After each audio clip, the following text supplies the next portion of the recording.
il y a une chose qui pourrait être plus inquiétante que de ne jamais avoir ouvert le Coran, c'est de l'avoir lu pendant des années, sans avoir réellement compris ce qu'Allah voulait changer dans ton cœur. Tu peux réciter ces sourates, tu peux connaître certains versets par cœur, tu peux même écouter le Coran chaque jour, mais il existe des enseignements tellement profonds que beaucoup de croyants passent devant sans jamais s'arrêter pour les méditer. Et aujourd'hui, nous allons découvrir 7 choses cachées dans le Coran que tu n'avais probablement jamais remarquées. Attention, lorsque nous disons caché, nous ne voulons pas dire que Allah aurait dissimulé des informations secrètes accessibles à quelques privilégiés. Le Coran est un livre révélé comme guidance. Mais ces paroles contiennent des profondeurs, des rappels et des enseignements que nous pouvons lire encore et encore sans en mesurer immédiatement la portée. Et parmi ces 7 enseignements, le dernier pourrait complètement changer ta manière de lire le Coran. Parce qu'il y a une différence entre lire le Coran avec les yeux et le laisser entrer dans son cœur. Assalamu alaikum wa rahmatullahi wa barakatuh, chers frères et sœurs. Bienvenue sur le dernier appel. Avant de commencer, n'oubliez pas d'appuyer sur le bouton j'aime. Votre soutien nous encourage à vous proposer encore plus de contenu de qualité. Croyez-moi, vous ne voulez pas manquer ce que nous vous réservons. Si vous n'êtes pas encore abonné, c'est le moment. Activez la cloche de notification pour être parmi les premiers informés de la sortie de nouvelles vidéos riches en enseignements sur la foi islamique. Partagez avec vos proches et laissez un commentaire ci-dessous pour me faire part de vos impressions. Vos commentaires comptent beaucoup pour nous. Mais avant d'aller plus loin, j'aimerais te demander une chose. Écris dans les commentaires « Je veux comprendre davantage le Coran ». Pourquoi ? Parce que cette simple phrase peut devenir pour toi une intention. Une intention de ne plus considérer le Coran comme un livre que l'on récite uniquement par habitude, mais comme une guidance que l'on cherche à comprendre et à appliquer.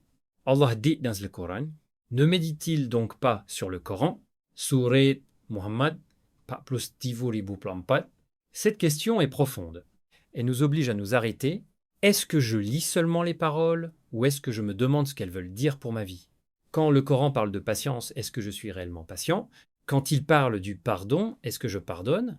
Quand il parle de repentance, est-ce que je retourne sincèrement vers Allah ? Quand il parle de gratitude, est-ce que je reconnais réellement les bienfaits que je possède ? Voilà pourquoi cette vidéo n'est pas simplement une liste de 7 curiosités. C'est une invitation à regarder le Coran avec un autre regard, et peut être qu'après cette vidéo, tu ouvriras ton exemplaire du Coran différemment. Peut être qu'un verset que tu as déjà récité des dizaines de fois prendra soudainement un autre sens pour toi. Et c'est précisément là que commence notre première découverte. Parce que la première chose que beaucoup de personnes ne réalisent pas concerne directement la manière dont Allah nous demande de lire et de comprendre sa parole. Reste donc jusqu'à la fin. Car les premières découvertes vont nous faire réfléchir, mais les dernières pourraient nous pousser à nous poser une question beaucoup plus personnelle. Si le Coran est réellement une guidance pour ma vie, qu'est-ce qui doit changer en moi après l'avoir lu ? Ne manque pas cette partie, et surtout ne regarde pas cette vidéo comme une simple vidéo de plus. Écoute-la avec ton cœur. Première chose, le Coran ne nous demande pas seulement de réciter, mais de réfléchir. Nous avons souvent l'habitude de mesurer notre relation avec le Coran par le nombre de pages que nous lisons, le nombre de sourates que nous connaissons ou la quantité de versets que nous avons mémorisés. Mais le Coran nous pousse à aller beaucoup plus loin. Allah dit « Ne médite-t-il donc pas sur le Coran ou y a-t-il des cadenas sur leur cœur » Surat Muhammad, Pablo 7, doublon pas. Remarque bien la puissance de cette question.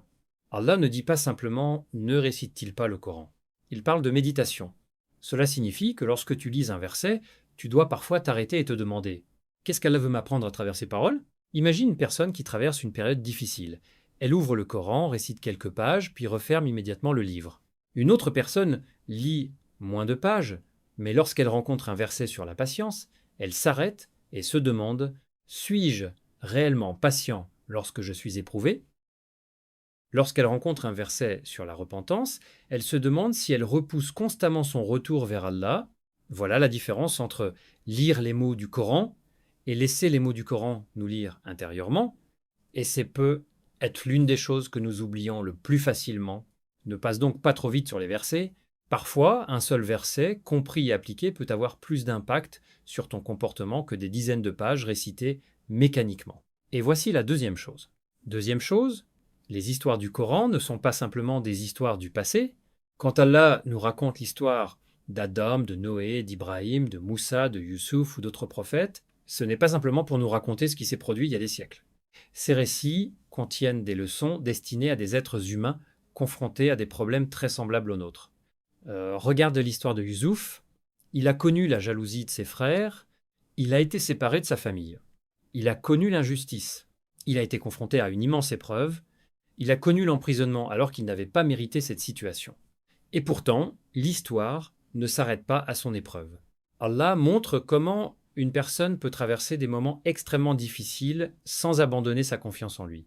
C'est pour cela que la sourate Youssouf peut toucher profondément quelqu'un qui traverse aujourd'hui une trahison, une injustice, une séparation ou une période de solitude. Peut être que toi aussi, tu regardes actuellement ta vie et tu te demandes pourquoi Allah permet-il que je traverse tout cela? Alors souviens-toi, dans le Coran, une histoire ne se termine pas toujours au moment où l'épreuve commence. Et c'est justement ce qui doit nous empêcher de désespérer. Allah dit, en vérité, avec la difficulté vient certes la facilité.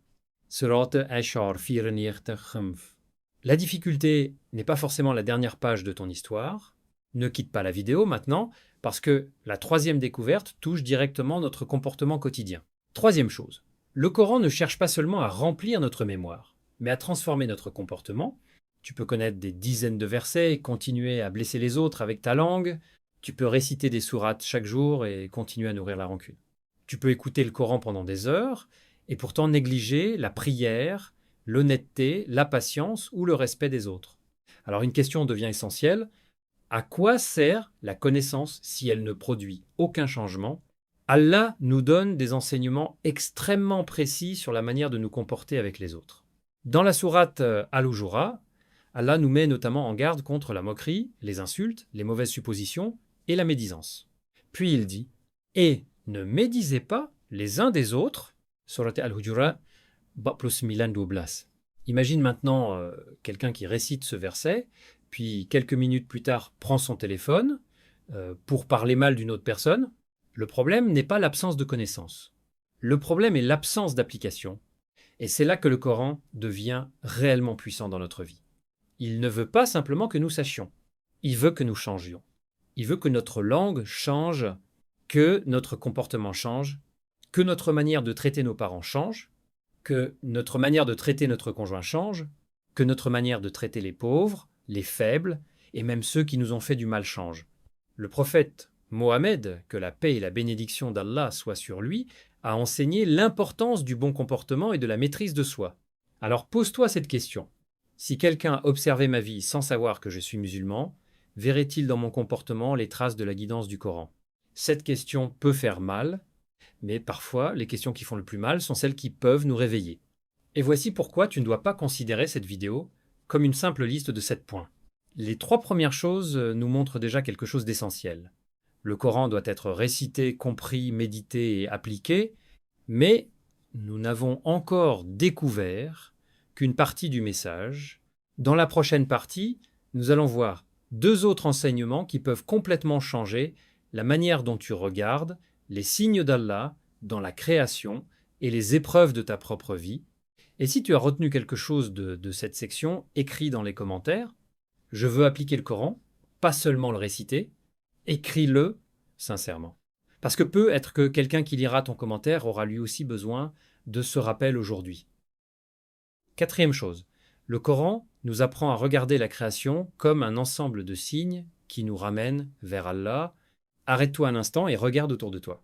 L'échelle, la terre, la pluie, les montagnes, l'alternance de la nuit et du jour, ton propre corps. Toutes ces choses font partie de la réalité quotidienne que nous finissons parfois par ne plus remarquer.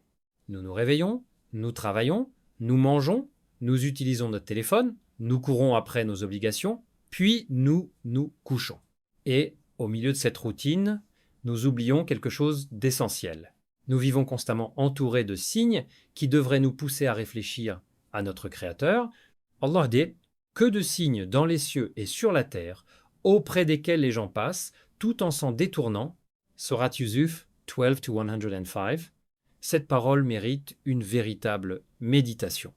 Nous pouvons voir un signe et passer devant sans réfléchir. Nous pouvons observer la pluie tomber et penser uniquement à la météo. Nous pouvons regarder le ciel et ne voir qu'un paysage. Nous pouvons observer notre propre existence sans nous demander comment nous sommes arrivés ici. C'est précisément pour cela que le Coran attire constamment notre attention vers la création. Allah dit également « Ne regarde-t-il donc pas les chameaux, comment ils ont été créés, et le ciel, comment il a été élevé, et les montagnes, comment elles ont été dressées, et la terre, comment elle a été nivelée ?» Sourate al-Ghashiyah, lapan di muplo koma doplo. Remarque quelque chose de très important. Allah nous apprend à regarder, mais pas seulement avec les yeux, avec le cœur, avec la réflexion, avec la reconnaissance.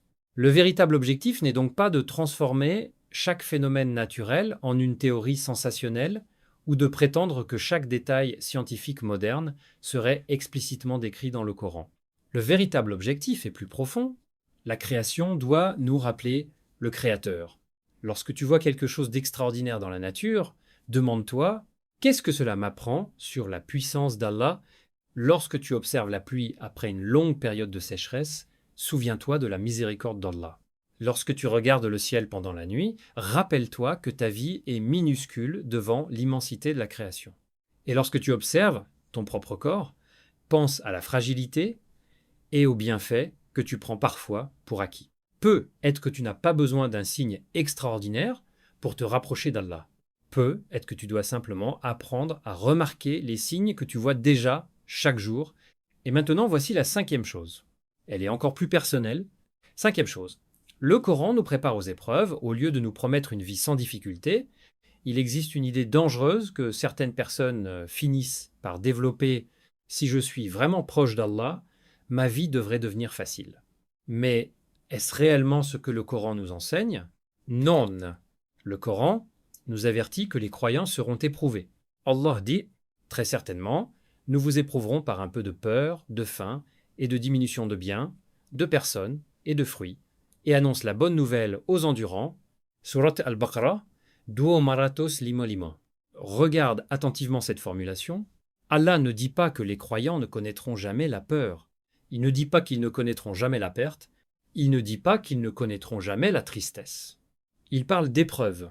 Mais il ajoute « et annonce la bonne nouvelle aux endurants ». Voilà une distinction fondamentale. La foi ne signifie pas que tu ne pleureras jamais. La foi ne signifie pas que tu ne connaîtras jamais l'injustice. La foi ne signifie pas que tu ne perdras jamais quelqu'un que tu aimes. La foi signifie que l'épreuve ne doit pas nécessairement te couper d'Allah. Regarde encore l'histoire d'Ayyub. Il a été éprouvé durement, mais son histoire est devenue un rappel de patience et de confiance en Allah. Regarde Youssouf. Ses frères l'ont séparé de sa famille. Il a connu l'injustice et la prison. Pourtant, l'épreuve n'a pas détruit sa relation avec Allah. Et peut être que cette leçon te concerne aujourd'hui, peut être que personne ne connaît les larmes que tu verses lorsque tu es seul. Peut être que les gens pensent que tout va bien parce qu'ils voient ton sourire. Peut être que tu pries, mais qu'au fond de toi tu te demandes « Pourquoi cette épreuve m'arrive-t-elle » Alors rappelle-toi ceci, une épreuve n'est pas automatiquement la preuve que Allah t'a abandonné. Le Coran nous apprend plutôt à traverser les épreuves avec patience, invocation, confiance et retour vers Allah. Et le prophète, Mohammed, que la paix et la bénédiction d'Allah soient sur lui, a lui-même connu des épreuves considérables au cours de S. Il a connu la perte de proches, les persécutions, le rejet et des moments extrêmement difficiles. Pourtant, il a continué sa mission et sa confiance en Allah.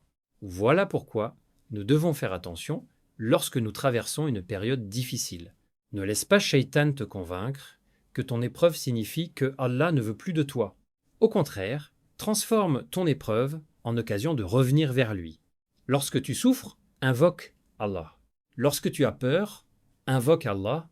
Lorsque tu ne comprends pas ce qui t'arrive, invoque Allah. Et lorsque la situation change enfin, n'oublie pas celui qui t'a soutenu pendant l'épreuve.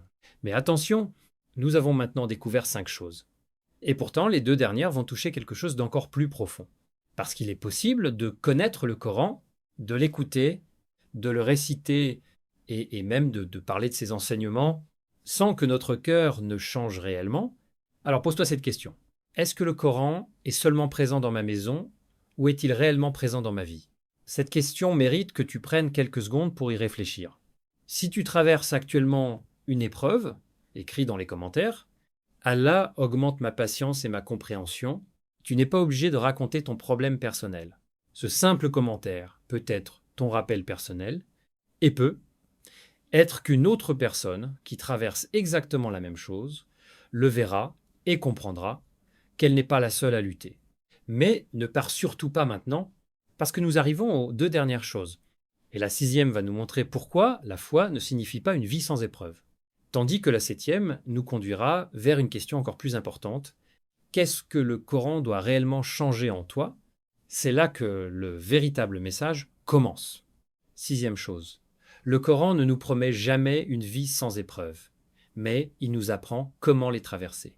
Il y a une erreur que beaucoup de personnes commettent lorsqu'elles commencent à se rapprocher d'Allah. Elles pensent parfois, maintenant que je prie davantage, que je lis le Coran et que je me rapproche d'Allah, ma vie devrait devenir facile. Mais lorsque les difficultés arrivent malgré tout, elles commencent à douter. Elles se demandent pourquoi cela m'arrive-t-il? Est-ce que Allah est en colère contre moi?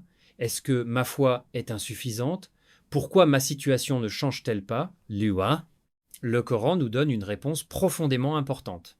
Allah dit: est-ce que les gens pensent qu'on les laissera dire nous croyons sans les éprouver? Surate Al-Ankabut 12 Shinodoe. Ce verset détruit une illusion. La foi n'est pas simplement une déclaration. Elle est éprouvée, la patience est éprouvée, la confiance est éprouvée, la sincérité est éprouvée. Et parfois, ce que nous considérons comme la pire période de notre vie peut devenir le moment où notre relation avec Allah devient la plus sincère. Regarde l'histoire d'Ayoub. Le Coran nous présente un serviteur éprouvé qui se tourne vers Allah dans sa souffrance. Allah rapporte son invocation: le mal m'a touché.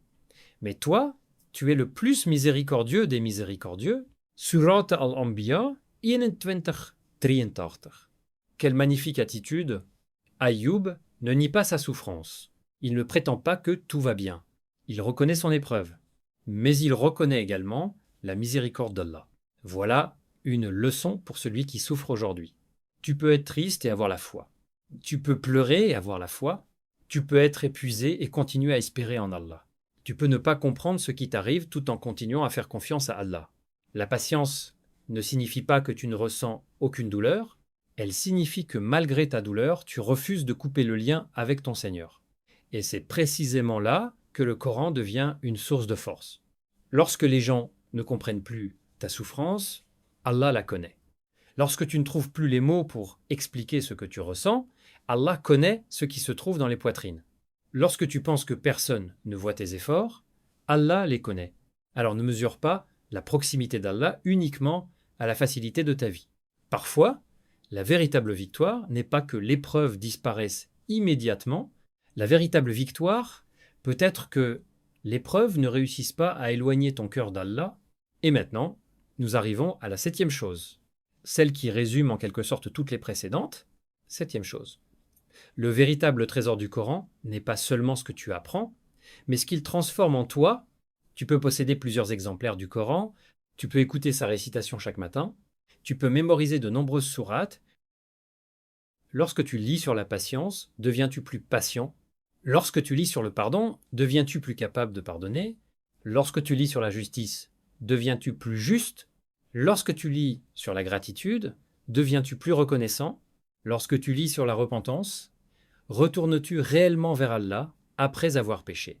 Parce que voilà quelque chose que nous pouvons facilement oublier. Le Coran n'est pas seulement un livre que nous devons porter dans nos mains, c'est une guidance que nous devons laisser pénétrer dans nos vies.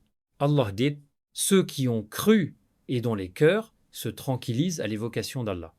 N'est-ce point par l'évocation d'Allah que se tranquillisent les cœurs? Surat Ar-Ra'd 13-12-8. Remarque le lien. Le cœur, le rappel, la tranquillité. Cela nous enseigne quelque chose de magnifique. Notre relation avec le Coran ne devrait pas rester uniquement au niveau de la langue. Elle doit atteindre le cœur. Et lorsque le cœur change, le comportement commence à changer. Une personne qui était constamment en colère peut apprendre à se maîtriser. Une personne dominée par la rancune peut apprendre à pardonner. Une personne qui vivait dans l'insouciance peut commencer à se repentir. Une personne qui avait perdu espoir peut retrouver confiance en la miséricorde d'Allah. Et c'est peut être cela le plus grand secret que nous oublions. Nous cherchons parfois des signes extraordinaires, nous cherchons des événements spectaculaires, nous voulons savoir si Allah nous répond immédiatement. Mais parfois, la transformation la plus importante est beaucoup plus silencieuse. C'est lorsque tu deviens une personne différente sans même t'en rendre compte. Hier, tu répondais à l'insulte par une autre insulte. Aujourd'hui, tu gardes le silence. Hier, tu désespérais au premier problème. Aujourd'hui, tu dis « Allah sait ce qui est meilleur pour moi ». Hier, tu gardais une rancune pendant des années. Aujourd'hui, tu demandes à Allah de purifier ton cœur. Voilà une transformation. Et voilà pourquoi le Coran est une guidance. Alors réfléchis à ceci. Si tu lis le Coran depuis des années, mais que rien ne change dans ton comportement, est-ce que tu dois simplement continuer à lire ou commencer à méditer davantage sur ce que tu lis? Cette question n'est pas destinée à juger qui que ce soit. Elle est destinée à nous réveiller. Nous avons tous besoin de revenir au Coran avec davantage de sincérité. Et maintenant, faisons une courte récapitulation. Premièrement, le Coran nous appelle à réfléchir, pas seulement à réciter. Deuxièmement, ces récits contiennent des leçons pour nos propres épreuves. Troisièmement, ces enseignements doivent transformer notre comportement. Quatrièmement, la création autour de nous contient des signes qui nous invitent à réfléchir sur Allah. Cinquièmement, les épreuves ne signifient pas automatiquement que Allah nous a abandonnés. Sixièmement, la foi véritable est mise à l'épreuve et la patience devient alors une force. Septièmement, le véritable trésor est la transformation du cœur et du comportement. Alors, parmi ces 7 enseignements, lequel t'a le plus marqué? Écris le numéro dans les commentaires, et si tu veux aller encore plus loin, écris également « Je veux que le Coran transforme mon cœur ». Ne laisse pas cette vidéo devenir simplement une vidéo de plus que tu regardes avant de passer à la suivante. Prends au moins une chose que tu as apprise aujourd'hui et applique-la, parce que le temps passe. Les vidéos passent, les journées passent, mais les occasions de nous rapprocher d'Allah ne doivent pas être gaspillées. Et maintenant, il ne reste qu'une dernière chose à comprendre. Que devons-nous faire concrètement après avoir découvert ces 7 enseignements? C'est ce que nous allons voir dans la conclusion. Alors, après avoir découvert ces 7 enseignements, pose-toi une dernière question. Que vas-tu faire maintenant? Parce que connaître le Coran, sans chercher à changer, n'est pas le véritable objectif. Nous avons vu que le Coran nous appelle à réfléchir, et pas seulement à réciter. Nous avons vu que les récits des prophètes ne sont pas de simples histoires anciennes, mais des enseignements pour nos propres épreuves. Nous avons vu que la guidance du Coran doit apparaître dans notre comportement. Nous avons vu que la création autour de nous contient des signes qui peuvent nous pousser à reconnaître la grandeur d'Allah. Nous avons vu que les épreuves font partie de la vie et qu'elles ne signifient pas automatiquement qu'Allah nous a abandonnés. Nous avons vu que la foi véritable demande de la patience et de la persévérance. Et surtout, nous avons découvert que le véritable trésor du Coran est la transformation du cœur.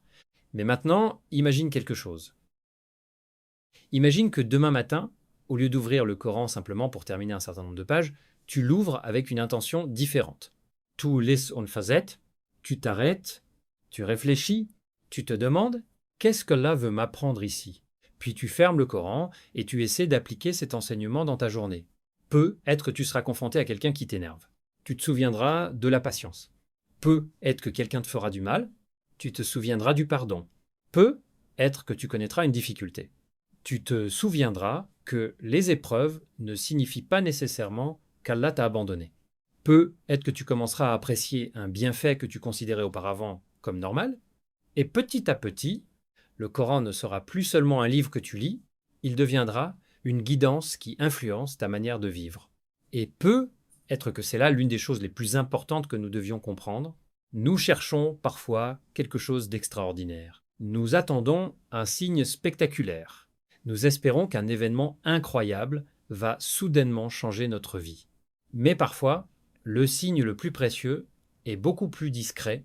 Un cœur qui revient vers Allah, une langue qui apprend à dire davantage merci. Une personne qui abandonne un péché. Un croyant qui recommence à prier après avoir été éloigné. Une personne qui pardonne alors qu'elle avait toutes les raisons humaines de rester dans la rancune. Une personne qui traverse une épreuve sans abandonner son Seigneur. Voilà des transformations qui ne font peu, être pas de bruit devant les gens, mais qui ont une immense valeur auprès d'Allah. Et si tu as regardé cette vidéo jusqu'ici, ne laisse surtout pas ce rappel s'arrêter à l'écran. Prends ton Coran aujourd'hui, choisis un passage, lis-le lentement, cherche à comprendre, médite et demande à Allah de t'aider à mettre ces enseignements en pratique. Allah dit, certes, ce Coran guide vers ce qu'il y a de plus droit, Surat Al-Isra, 17-9. Voilà notre objectif. Pas simplement connaître davantage, mais être mieux guidé. Alors maintenant, j'aimerais vraiment connaître ta réponse. Parmi les 7 choses découvertes dans cette vidéo, laquelle t'a le plus marqué? La première, la deuxième, la troisième, la quatrième, la cinquième, la sixième ou la septième? Et surtout, pourquoi? Écris ta réponse dans les commentaires. Ne te contente pas d'écrire un chiffre si tu peux expliquer en quelques mots ce que cet enseignement a changé dans ta réflexion. Ton commentaire pourrait justement être le rappel dont une autre personne avait besoin aujourd'hui. Et si cette vidéo t'a apporté quelque chose, appuie sur j'aime, partage-la avec un proche, un frère, une sœur, un ami ou toute personne qui pourrait avoir besoin de ce rappel. Abonne-toi à Le Dernier Appel si ce n'est pas encore fait et active la cloche de notification afin de ne pas manquer nos prochaines vidéos consacrées à la foi, au Coran et aux enseignements de l'islam. Et rappelle-toi, ne regarde pas seulement les rappels, vis-les, parce qu'un rappel que nous entendons mais que nous n'appliquons pas, risque de rester simplement une information. Mais un rappel que nous appliquons peut devenir une véritable transformation. Alors aujourd'hui, choisis une seule chose parmi les 7, une seule, et commence par elle. Que ta lecture du Coran devienne plus profonde, que ta compréhension devienne plus sincère, que ton comportement devienne meilleur, et que ton cœur se rapproche toujours davantage d'Allah, qu'Allah nous permette de réciter son livre, de le comprendre, de le méditer, de l'appliquer, et d'en faire une véritable lumière dans nos vies. Qu'Allah pardonne nos erreurs, purifie nos cœurs, augmente notre foi et nous accorde de la constance dans le bien. Barakallahu fikoum pour votre présence, votre soutien et votre fidélité à Le Dernier Appel. N'oubliez pas de liker, commenter, partager et vous abonner. Et surtout, souvenez-vous de cette dernière phrase.